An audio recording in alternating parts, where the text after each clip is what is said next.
I have here with me the BlitzWolf BW-CMM2 Espresso Machine. Now, we don't often do reviews of coffee machines, but this definitely caught our attention when we were shopping on Banggood.com. At the time of recording, this cost only 536 ringgit. The price fluctuates a bit, so it may be different for you.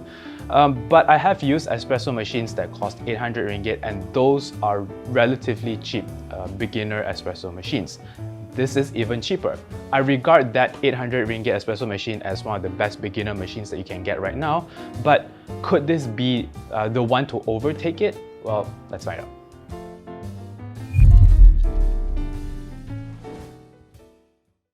When it comes to designing affordable home espresso machines, I've seen designers pretty much fall on two schools of thought.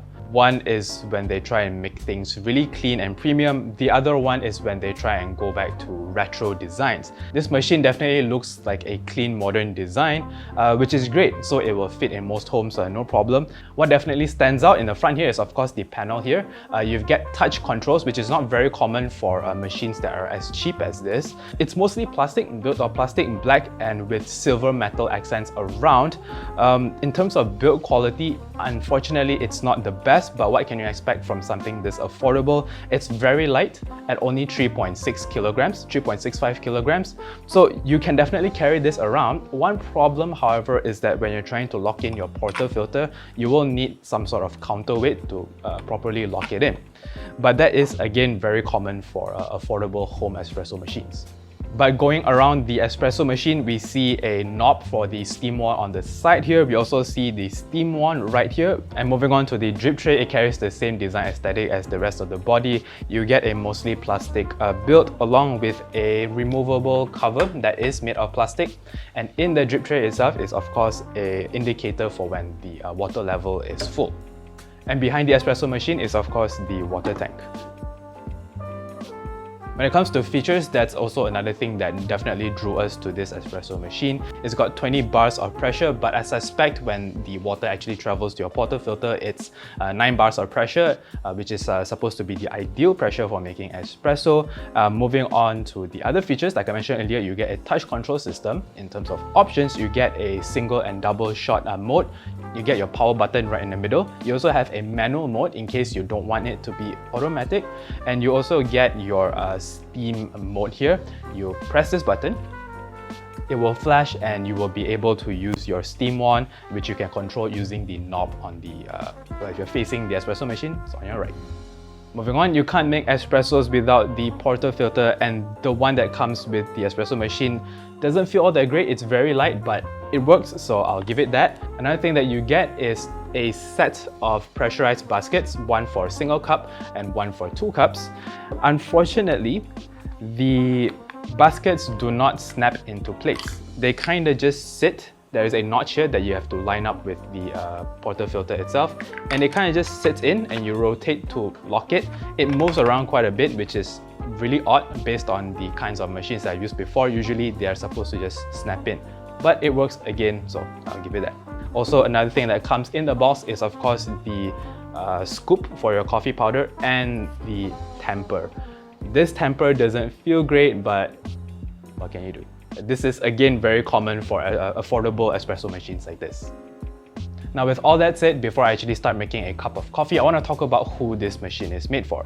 Now, if you're a beginner but you really love coffee and you want to save a buck on your trips to a Starbucks or a Coffee Bean, and you want to make your own cup of espresso and lattes, then this is actually a pretty good machine for beginners. You get the full set of features and accessories that you will definitely need. Another thing I want to talk about before I actually start making coffee is the type of coffee that you get. With this machine, I'm thinking the person who gets this isn't supposed to be spending 50 bucks or 40 bucks on really artisanal coffee beans. Chances are you're just going to be going to a grocery store and you're going to get a bag or a canister of coffee that has been sitting on a shelf for a long time. That isn't really a problem, although generally you want fresh coffee to make great espressos. Store-bought coffee isn't too bad, but I also want to mention that not all store-bought coffees will work the same. Some will have a finer grind, some won't have the kind of fine grind that you want with this machine, although on the packaging it does say it's made for espressos, so choose wisely. So as a workaround, I would suggest you buy a grinder and you buy whole beans so you can grind them fresh to the adequate grind size, because like I said, not all pre-ground beans or coffee beans will be the same, and you're gonna have a hard time fine-tuning your espresso shots, especially on an affordable machine like this. So finally, let's start making a cup of coffee. I'm gonna make 2 shots of espresso because I'm gonna be using a dual cup basket. So this is it. What you're gonna need is, of course, your scoop, and just scoop your coffee grounds. These have been ground earlier this morning, so I kind of got it as fresh as I could. And from my testings at home, this basket will fit about 12.5 grams of coffee. What you should be looking for is when the color of the espresso itself changes to something that is very faded or light. So you're gonna need about 2 scoops. It's gonna be a messy process, but we push on. Knock it down. Now, like I mentioned earlier, this basket doesn't snap into place. So when you're trying to clean the rims, you need to use sort of this, I call this a stopper, just to hold it in place so you can sort of just clean the rims. You do not want it to gunk up your group head on your espresso machine because it's gonna be very difficult to clean. So let's tamp this down with the tamper here. Now, of course, it's very awkward, like I mentioned earlier, to tamp with this tamper. It doesn't quite get you the desired level of balance that you're looking for, so you keep going at it. Now, to lock it in, make sure it's from a 45-degree angle. Okay, now that I've locked it in, I prefer to remove my drip tray so that I have more room to work with. And before I actually make my cup of coffee, I want to mention that unlike the beginner level espresso machines that I've used before, this actually comes with pre-infusion, about 4 seconds, which is a pretty neat feature. And what I'm gonna do is just hit the dual shot button. And as you can see here, it will pre-infuse the coffee for 4 seconds, and then it will start the extraction.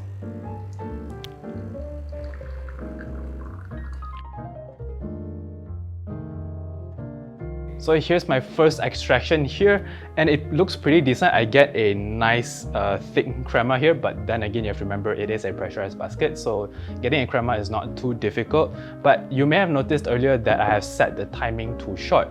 A great feature on this BW-CMM2 is that you can program the timing of your shots. So to do that, just hit your single or dual cup shots for 3 seconds. Just hold it in.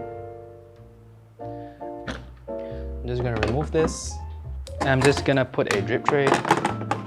Of course, you can also insert your coffee and everything and then program it, but this is just to demonstrate.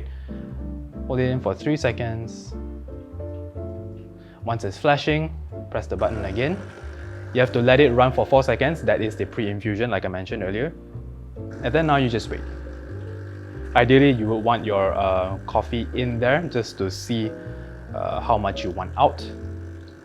So ideally, I want about 15 seconds, so I stop it. Now it's programmed to go for about 15 seconds for the dual shot mode. So after making my first cup of espresso, the puck looks okay. Again, this is very normal for an affordable espresso machine. I am getting a bit of residue on the rims here. Now, if you want to knock the puck out of your basket, again, it's not snapped into place. You will need to use the locker here and then just turn it around. So now that I've made my first cup of espresso, let's steam up some milk. As I mentioned earlier, you hit this button to go into the steam wand mode. Now, I also want to mention that you have a froth nozzle that's attached to this. It's very hot. So when you remove it, you have your steam wand. The froth nozzle is to create a really thick foam for cappuccinos. The steam wand is to make lattes and latte art. So now the first time you turn on your steam wand for that coffee making session, you will need to purge it first. It will purge it for you. Just twist the knob.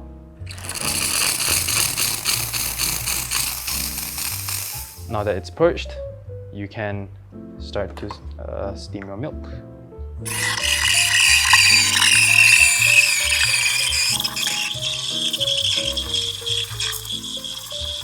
Now once you've done steaming your milk, be sure to always clean your steam wand and purge it. Okay, Now as you can see, we've managed to create some foam and some volume in my milk here, and we've managed to create a bit of microfoam as well. And as I mentioned earlier, if you want thicker, bigger bubbles for cappuccinos, you can attach your frothing nozzle here. So now here comes the fun part, making latte art. I will try to make latte art. I was never really good at it, so emphasis on the try.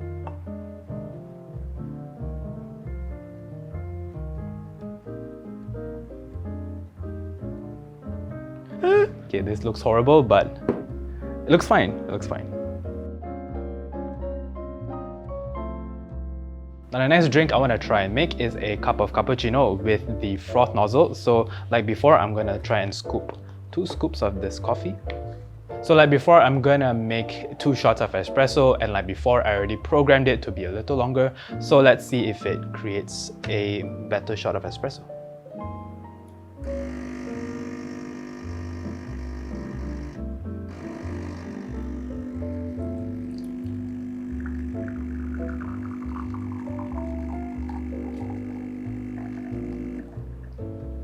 And as you can see, I managed to get a better shot of espresso than before because I programmed it to extract for longer, and this is exactly what I want. And as you can see, the crema is nice and rich and golden, and that's exactly what I want. So now I'm gonna froth milk for a cappuccino, and unlike the latte, I want a thicker foam. So I'm gonna attempt to do that. First, of course, you always purge your steam on, and I've also attached the froth nozzle onto it.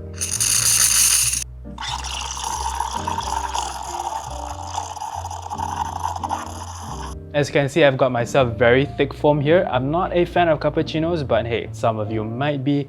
And with the froth nozzle, you can definitely get really thick foam in about, what, 5 to 6 seconds. As long as your milk is hot, it's ready to go. So let's just pour this in. I can't do any latte art with this, so let's just...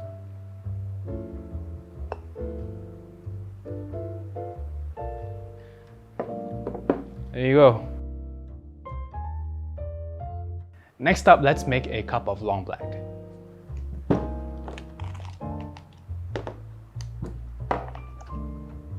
So like before, I'm gonna pull again a double shot of espresso, but this time I filled my cup up with hot water.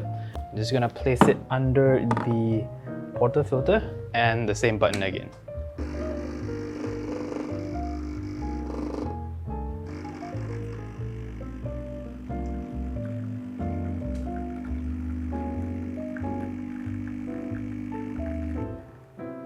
And there you go, a cup of long black with the crema still intact because we put your hot water first, then the espresso.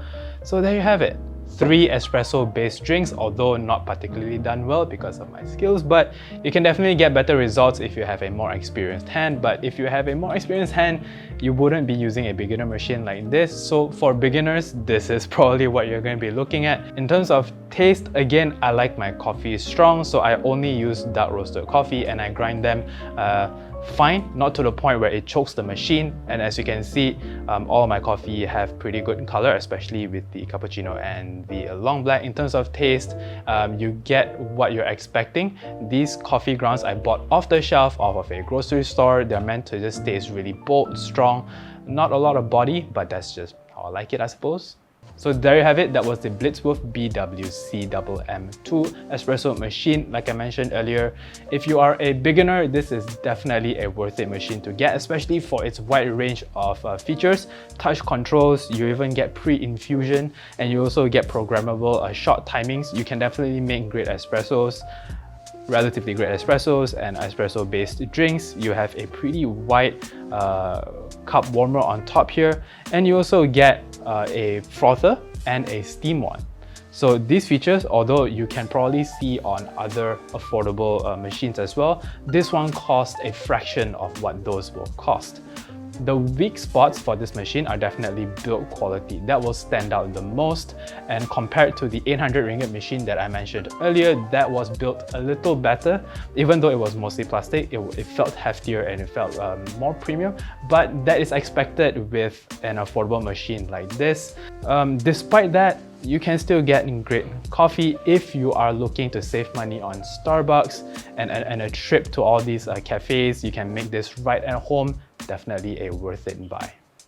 Now, if you're interested in getting this machine, we got it for ourselves off of Banggood.com, which you can do as well. Link will be in the description box below. So let us know what you think about the machine here. Type it out in the comments below. Remember to subscribe. This is Victor signing off. Until next time, bye-bye.